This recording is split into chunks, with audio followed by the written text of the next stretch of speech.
Bienvenidos todos a esta clase que vamos a compartir sobre anestesia regional. Esta anestesia se clasifica según hablemos de la región neuroaxial o de la periférica. Dentro de la neuroaxial tenemos a la raquídea y a la peridural o a la combinación de estas. Y en la región periférica tenemos a la anestesia troncular. En esta clase vamos a hacer un breve recordatorio de la anatomía, que va a ser súper importante para comprender las técnicas. Vamos a hablar de las técnicas en sí mismas, las drogas que se utilizan, las indicaciones de cada tipo de anestesia, las contraindicaciones y también las complicaciones.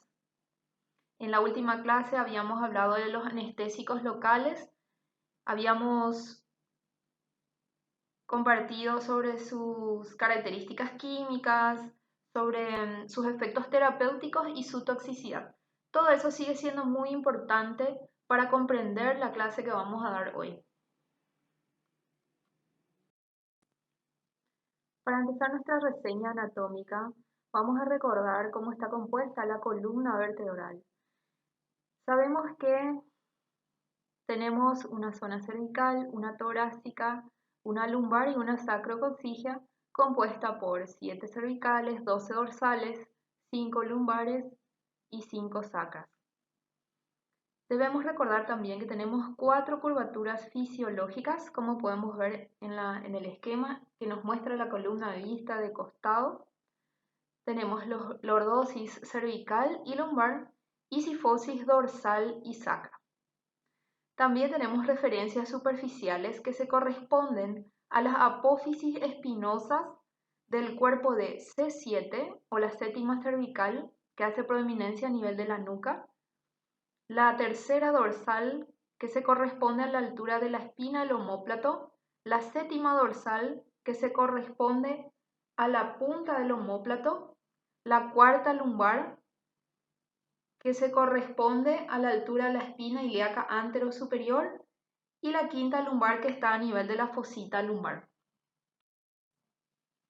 En esta imagen podemos reconocer los reparos anatómicos que ya dijimos. Observamos cómo en la región lumbar el cuerpo L4 o la espina, específicamente, que es la que vamos a palpar, se encuentra a la altura de la espina ilíaca anterosuperior. Esto va a ser sumamente importante identificar y tenerlo en cuenta para la administración de la anestesia raquídea y peridural. Y también es el reparo que se tiene en cuenta para la realización de las punciones lumbares. Recordamos que el encéfalo está cubierto y protegido por las meninges, así también la médula espinal que desciende por el conducto vertebral. Y con este esquema lo que vamos a hacer es reconocer todos los planos y espacios que tenemos, desde la piel hasta la médula espinal. Si nos fijamos en este esquema, vamos a ir entonces de derecha a izquierda. Vemos la primera línea clara que se corresponde a la piel, se continúa con el tejido celular subcutáneo, después tenemos al ligamento supraespinoso, luego tenemos el ligamento interespinoso, después tenemos al ligamento amarillo y más hacia adentro, cruzando un espacio entre esta estructura y el ligamento amarillo, tenemos a la dura madre. La dura madre está firmemente unida a la aracnoides, por lo que entre ellas hay solamente un espacio virtual. Y entre la aracnoides y la pía madre sí existe un espacio por el que discurre el líquido cefalorraquídeo, ya que la pía madre está firmemente adherida a la médula espinal. Entonces, tenemos al espacio epidural que se encuentra entre el ligamento amarillo por fuera y la dura madre por dentro en relación a la médula espinal. Luego tenemos un espacio virtual llamado subdural porque se encuentra entre la dura madre y la aracnoides. Ambas están íntimamente relacionadas, por lo que este espacio es virtual, como dijimos. Posteriormente tenemos un espacio entre la aracnoides y la pía madre, ocupado por líquido cefalorraquídeo, denominado espacio subaracnoideo.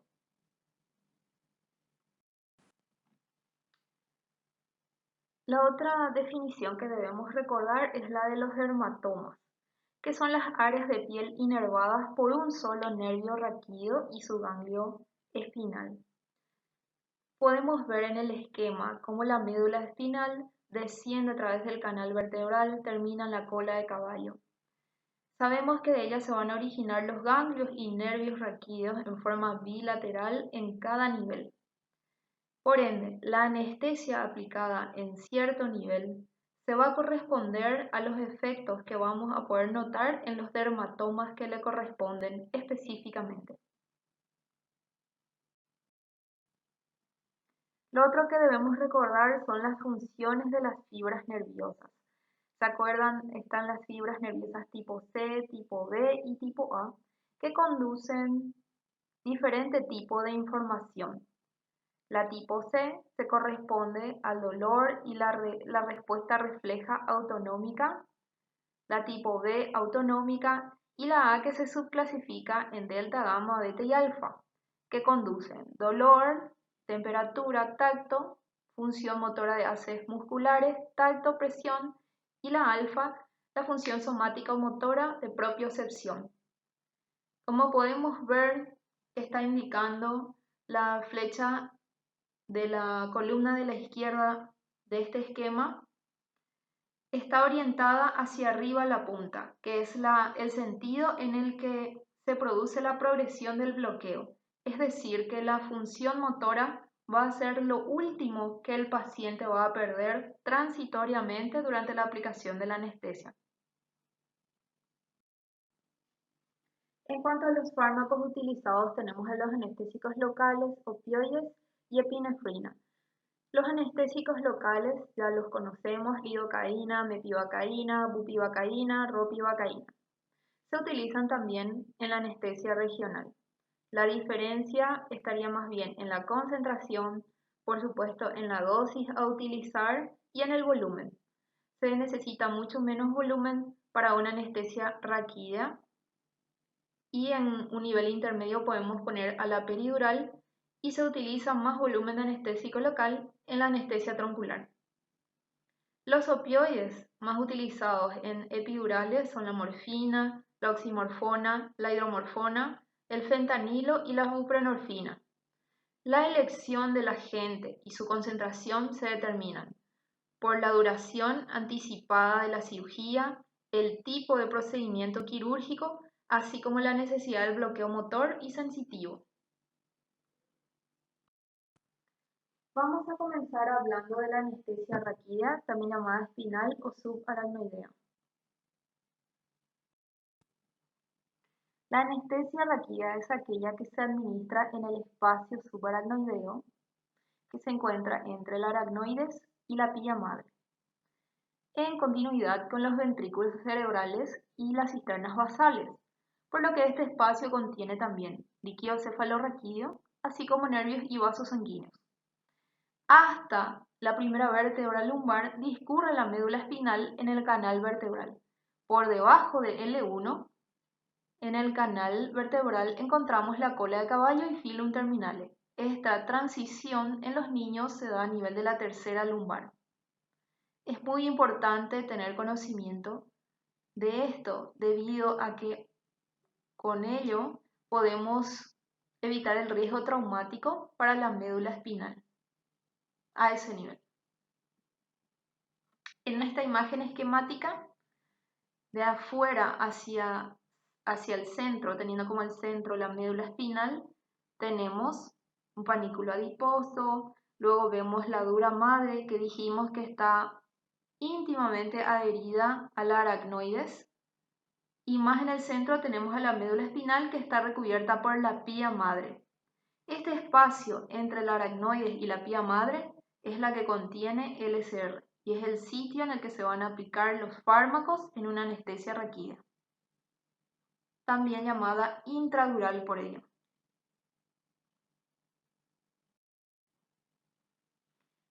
En la anestesia raquídeo-espinal o intradural o subaracnoideo. Lo que se hace es administrar el fármaco en el líquido cefalorraquídeo luego de haber atravesado la dura madre y la aracnoides.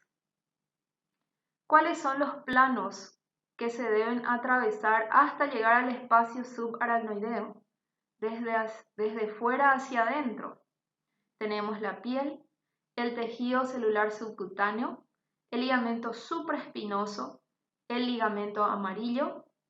Atravesamos posteriormente el espacio peridural y luego la dura madre y la aracnoides para poder llegar al espacio subaracnoideo. ¿Y en qué situaciones se utiliza la anestesia raquídea? En las cirugías perineales, urológicas, en los procedimientos endoscópicos de vías urinarias, cirugías de miembros inferiores, cirugías abdominales, cirugías inguinales y también en obstetricia. En general, en cirugías que no superan el nivel de la 10ª vértebra torácica hacia arriba, es decir, no se usan en procedimientos o en cirugías cervicales. Y en general también cirugías que no duren más de 180 minutos. ¿Y en qué situaciones está contraindicada una anestesia raquídea? En el caso de coagulopatías por el riesgo de sangrado, en el caso de sepsis para evitar una infección a nivel del sistema nervioso central, por la misma razón, para evitar una extensión de la infección al sistema nervioso central cuando la piel donde se va a punzar está infectada, y tampoco en fracturas de pelvis y sacro. Los pasos de la técnica son los siguientes. Antes que nada, la preparación de los materiales. Esto se sigue el posicionamiento del paciente, que puede estar en sedestación o en decúbito lateral. Se sigue la desinfección de la zona y la infiltración de la piel en el espacio elegido con un anestésico local hasta formar un abón subcutáneo. Posteriormente se punza la piel con la aguja y un introductor hasta percibir la perforación de la dura madre, que se siente como un chasquido. Posteriormente se retira el fiador y se comprueba la salida de de líquido cefalorraquídeo, que como sabemos tiene un color transparente como cristal de roca y es inoloro. Y de esta forma podemos corroborar que nos encontramos en el espacio subaracnoideo. Tras la aspiración negativa, es decir, tras no obtener reflujo de sangre que nos indique que estamos en un espacio intravascular, se inyecta el fármaco y posteriormente se retira la aguja y se coloca un apósito. En cuanto a la preparación de materiales, debemos tener en cuenta que la anestesia raquídea eventualmente puede no ser exitosa, por lo que se deben prever todos los materiales para progresar a una anestesia general en el caso de que haga falta, y por eso, como vemos en la foto superior del lado izquierdo, se tienen preparados también el laringoscopio, el tubo orotraqueal, etc.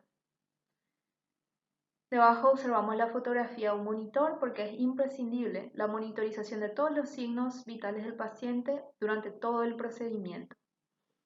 Y en el esquema de la derecha podemos ver los distintos tipos de puntas de las agujas que se utilizan en la raquídea, que básicamente se clasifican según corten las fibras de la dura madre o solamente las separen en el caso de las agujas atraumáticas o con forma de punta de lápiz. En cuanto al posicionamiento, se prefiere la sedestación en el caso de pacientes obesos, procedimientos urológicos o ginecológicos. Y en el caso de los procedimientos obstétricos se prefiere el decúbito lateral. Antes que nada se localiza el sitio de la punción, como en este caso en la región lumbar. Una vez que el paciente esté en decúbito lateral, se colocan los miembros posteriores en posición fetal con el objetivo de que se amplíen los espacios lumbares, es decir, los espacios entre los cuerpos vertebrales lumbares. Lo primero que vamos a hacer posteriormente es palpar ambas alas del ilion con nuestros pulgares y el dedo medio, buscando el punto más alto que se va a corresponder al espacio entre los cuerpos vertebrales L3 y L4, como ya habíamos hablado antes. De ahí la importancia de los parámetros anatómicos que vimos. Posteriormente vamos a trazar una línea imaginaria entre el pulgar y el medio. Y con el índice vamos a poder palpar el espacio intervertebral L3-L4, palpando las eminencias de las apófisis espinosas de esos cuerpos vertebrales. Ese sitio vamos a marcarlo y posteriormente realizamos el campo quirúrgico, para lo cual primero se realiza un lavado con una solución antiséptica jabonosa varias veces y posteriormente se realiza ya el campo con una solución antiséptica. En este caso vemos que se utilizaron gasas montadas en una pinza embebidas con IOP solución. Esta punción se va a realizar a nivel de la región lumbar. Sin embargo, vemos cómo se realiza un generoso campo que se extiende hacia arriba hasta la región dorsal y lateralmente incluso hasta los flancos del abdomen. En cuanto a la punción, dijimos que lo primero que se va a realizar es la infiltración de la piel con un anestésico local hasta formar un abón subcutáneo, como podemos ver. Posteriormente se introduce la aguja raquídea con el mandril y se van atravesando los planos que ya habíamos dicho, que son la piel, el tejido celular subcutáneo, los ligamentos vertebrales, que son el supraespinoso, el interespinoso y el amarillo. Posteriormente, el espacio epidural, la dura madre, la aracnoides, hasta llegar al espacio subaracnoideo comprendido entre la aracnoides y la pía madre.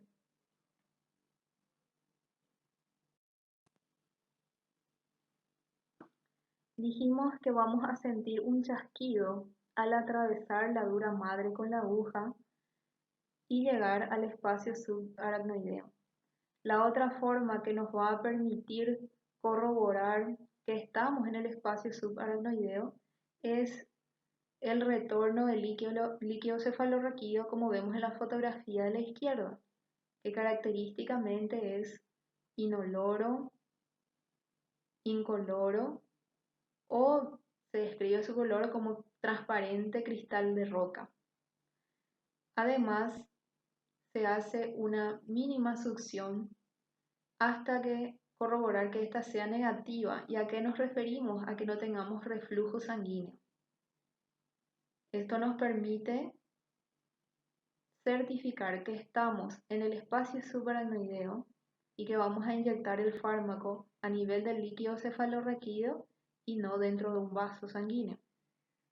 Una vez que estemos seguros, inyectamos el anestésico local. ¿Y este qué va a hacer? A través del líquido cefalorraquídeo va a llegar y va a impregnar tanto la médula como las raíces nerviosas, logrando así un bloqueo anestésico sensitivo y motor. Una vez que se retira la aguja, se cubre la zona con gasas y esparadrapo, como vemos en la última foto. Seguidamente vamos a hablar del otro tipo de anestesia regional, que es la llamada peridural, extradural o epidural, distintas denominaciones para el mismo tipo de anestesia. Si vemos juntos el esquema de la derecha y reconocemos los elementos señalados de los que ya hablamos también antes, el ligamento supraespinoso, el ligamento interespinoso, luego el ligamento amarillo, por delante de este tejido adiposo o el plexo venoso y la dura madre envolviendo a la médula espinal. Más anteriormente tenemos el cuerpo vertebral con el disco intervertebral. Este espacio comprendido entre la dura madre y el ligamento amarillo, que contiene tejido adiposo y vasos sanguíneos, es el que se denomina espacio extradural, espacio peridural, espacio epidural, y es el espacio en el que se administran los fármacos en una anestesia peridural, comprendido desde el agujero magno hasta el hiato sacro. Observando nuevamente el esquema, considerando el cuerpo vertebral como la porción más anterior, el agujero de conjunción como la porción media o los pedículos vertebrales y la apófisis espinosa como elemento posterior en este esquema, podemos entender los límites del espacio peridural. Por delante o anteriormente está comprendido por la cara posterior de los cuerpos vertebrales con los discos intervertebrales y el ligamento vertebral longitudinal posterior. Sus límites laterales son los pedículos vertebrales y el agujero de conjunción, y su límite posterior es el ligamento amarillo. Y como ya dijimos antes, su contenido está formado por estructuras vasculares y tejido adiposo.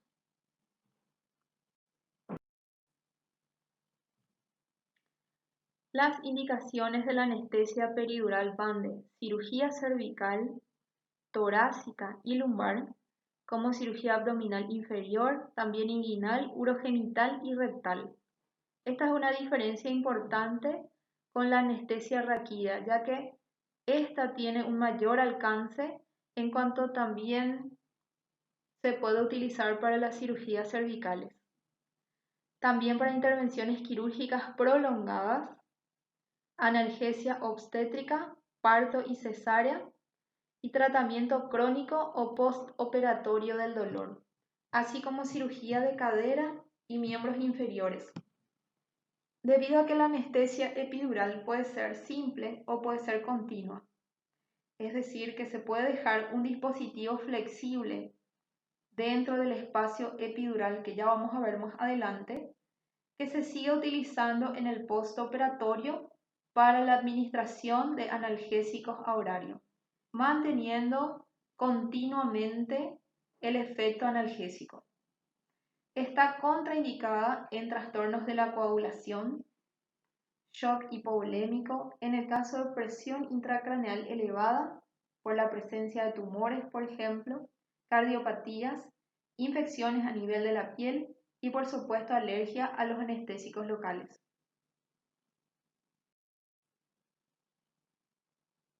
En la anestesia epidural, lo que se produce es el bloqueo de la conducción nerviosa. Desde la región cervical hasta la sacra se puede utilizar. Como dijimos, puede ser simple o continua. En el caso de la anestesia continua, en el procedimiento se deja un catéter flexible, como el que vemos en la fotografía de la derecha hacia abajo, en el espacio epidural aproximadamente 3 a 4 centímetros, a través del cual se van a seguir administrando los fármacos en el postoperatorio para el control del dolor.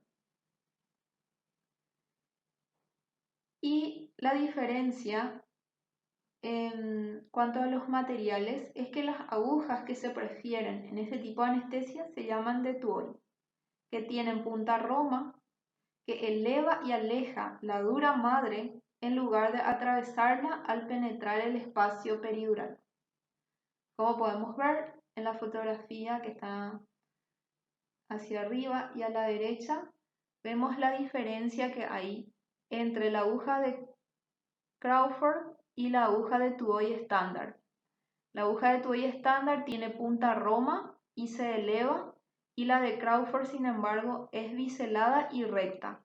Por ende es mucho más peligroso utilizarla y por eso se prefiere la aguja de Tuohy. Una vez que el fármaco es inyectado en el espacio epidural comprendido entre la dura madre y el ligamento amarillo, como vemos en la imagen, este se distribuye a través de las raíces que atraviesan el espacio epidural, pero también difunde al líquido cefalorraquídeo a través de las meninges, llegando también a la médula espinal y a las raíces del espacio subaracnoideo, produciendo de esta forma también bloqueo motor y sensitivo. Los pasos de la técnica de la administración de la anestesia epidural son estos: desinfección de la zona, infiltración con anestésico local en el espacio elegido, introducción de la aguja, retiro del fiador y colocación de jeringa de baja resistencia que puede tener suero o aire. Posteriormente, se continúa con la introducción de la aguja lentamente con presión sostenida sobre la jeringa hasta llegar al espacio peridural o epidural, que se reconoce por la pérdida de la resistencia a nivel del émbolo, que se da exactamente al atravesar el ligamento amarillo. De esa forma reconocemos que estamos en el espacio epidural. Posteriormente se retira la jeringa y luego de obtener aspiración negativa, es decir, que no tenemos reflujo sanguíneo y de esa forma estamos seguros de que no estamos dentro de un vaso sanguíneo, se inyecta el anestésico local o se introduce el catéter si se pretende una anestesia continua. Posteriormente se retira la aguja y también se colocan gasas y esparadrapo.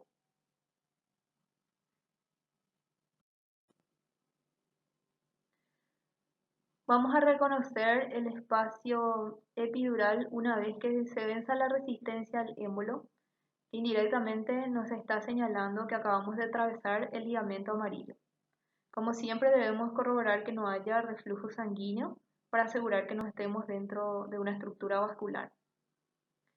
Posteriormente se procede a inyectar el anestésico local o a introducir, como se ve en la imagen, un catéter flexible que debe quedar 3 a 4 centímetros dentro del espacio epidural. En el caso de que no utilicemos el catéter, una vez inyectado el fármaco, se retira la aguja y se cubre la zona con gasas y esparadrapo. En este caso, en este procedimiento de la fotografía, se dejó el catéter y posteriormente este se fija en ese sitio con gasas y con esparadrapo, como vemos.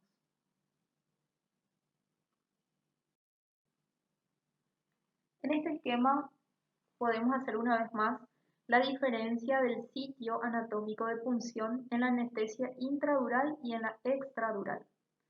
Las estructuras que tenemos entonces, considerando la piel del lado derecho del esquema hasta el cuerpo vertebral, son la piel, el tejido celular subcutáneo, los ligamentos vertebrales supraespinoso, interespinoso y el ligamento amarillo.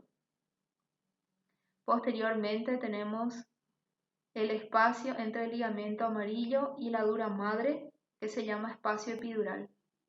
La dura madre está íntimamente relacionada a la aracnoides, por lo que el espacio entre ellas es virtual. Y entre la aracnoides y la pía madre, que está íntimamente adherida a la médula espinal, tenemos el espacio subaracnoideo. Como vemos en la imagen, la anestesia epidural o peridural es aquella que se administra por fuera de la dura madre o sin atravesarla.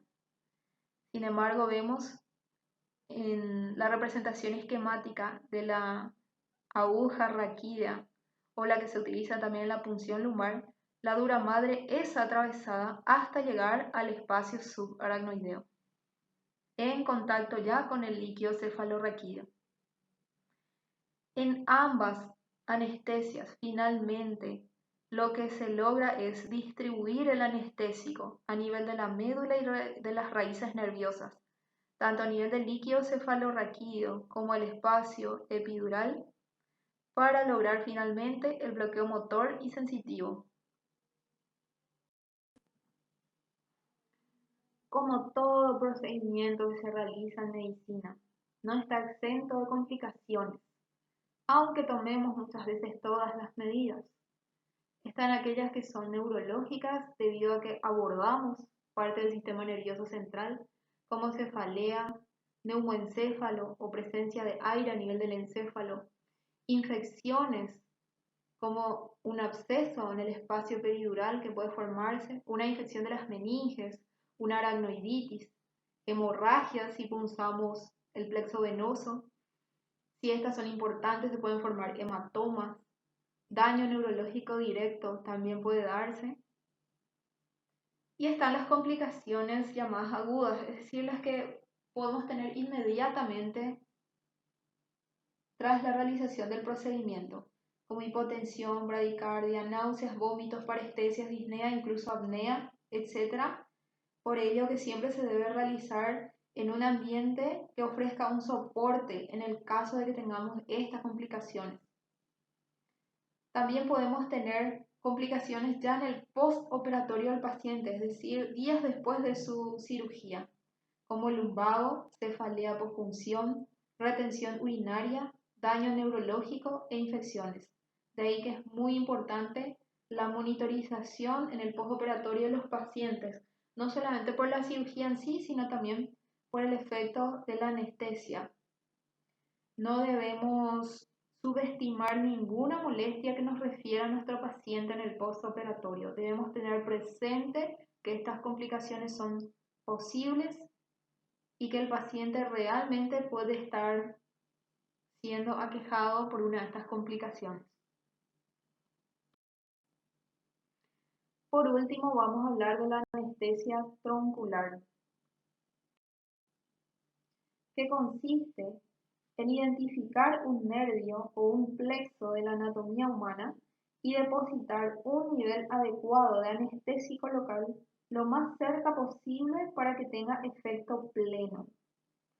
Los cuidados antes, durante y después del procedimiento y el grado de monitoreo son los mismos que se utilizan para un bloqueo central, como estuvimos viendo, para la raquídea como la epidural o la anestesia general. Hay varias técnicas para poder localizar específicamente el nervio o el plexo que se pretende bloquear. Uno de ellos es provocando adrede parestesia, que se logra contactando una aguja con el nervio, produciéndose así su reacción y localizándolo. La desventaja que tiene es que produce molestia al paciente y además se puede producir una lesión nerviosa, por lo que se utilizan agujas sumamente finas, cuyo bisel también es menor al que tienen las agujas habituales, y el largor va a depender de la zona que se pretende bloquear. El otro método y el más común es el que utiliza estimuladores eléctricos que han sido fabricados específicamente para esta utilidad. Se utiliza una corriente eléctrica percutánea o con una aguja, produciéndose así una respuesta motora determinada que va a corresponder a la función del nervio que queremos identificar. También se utiliza la ecografía, que puede localizar el nervio por este método, como podemos ver en la imagen, en el caso del nervio radial, de modo que el ecografista puede después marcar a nivel de la piel con un marcador. La desventaja de estos dos últimos métodos es que son más caros. La técnica de la provocación de parestesia solamente necesita una aguja y para lo demás sí necesitamos equipamientos más complejos. Algunas de las indicaciones son bloqueo de plexo cervical para biopsia de nódulos cervicales o endarterectomía. Bloqueo de plexo braquial se utiliza en cirugía de hombro, húmero, codo, antebrazo y mano. Bloqueo de plexo lumbar se utiliza en cirugía de cadera, fémur, rodilla, etc. ¿Y cuáles son las contraindicaciones para la utilización de la anestesia troncular? Absolutas son, por supuesto, la falta de consentimiento del paciente y la posibilidad de que la cirugía se extienda más allá de la zona que nosotros podemos llegar a bloquear con este método.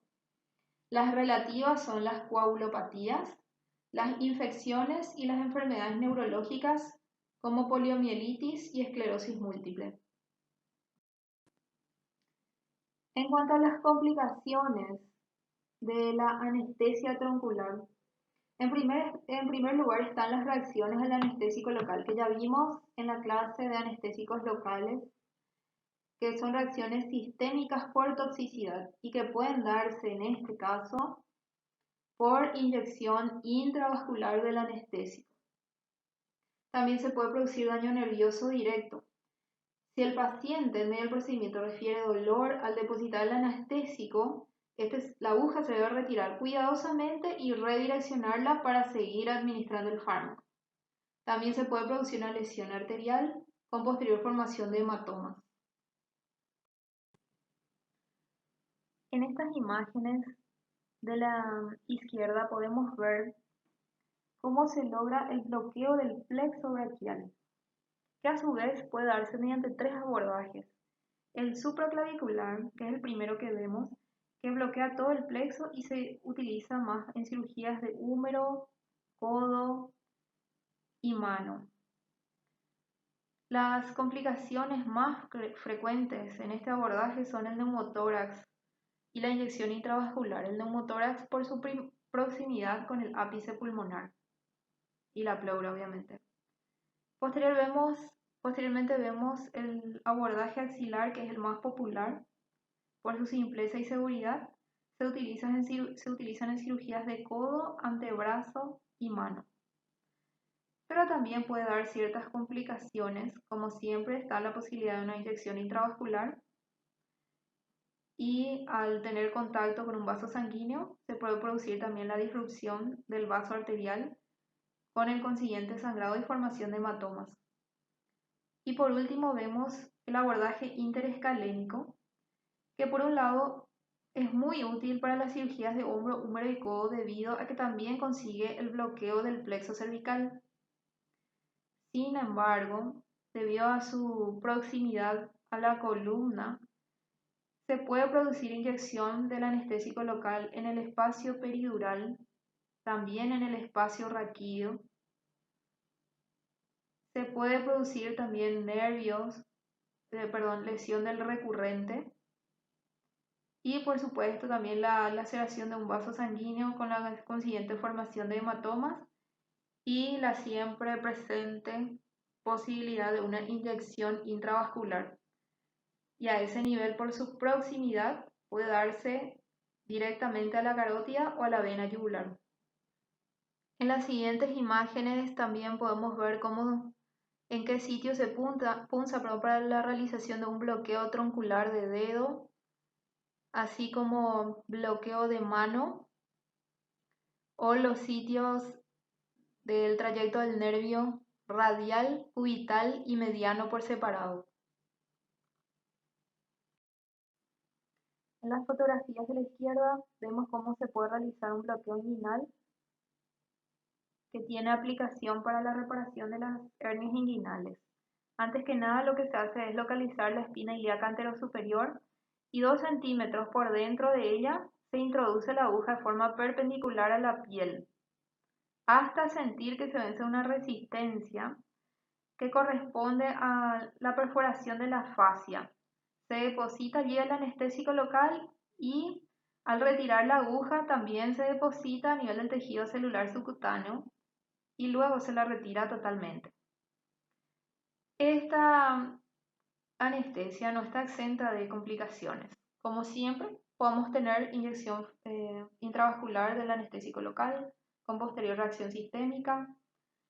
También por su proximidad se puede inyectar el fármaco accidentalmente a nivel del peritoneo y se puede producir por proximidad también el bloqueo del nervio femoral. Y en las últimas imágenes vemos también los distintos puntos que se utilizan para realizar el bloqueo a nivel del pie. Gracias por haber llegado al final de la clase. Esta imagen me gustó muchísimo porque siempre vemos representado al anestesiólogo de esta forma, o con su tablet o con su café. Sin embargo, después de todo lo que estudiamos, podemos dimensionar lo complejo de la actividad del médico anestesiólogo y la gran responsabilidad que conlleva su accionar debido a los riesgos sumamente importantes que se asumen a cada paso. Y bueno, no se olviden enriquecer todo lo que estudiamos con los materiales de la bibliografía y otros que gusten.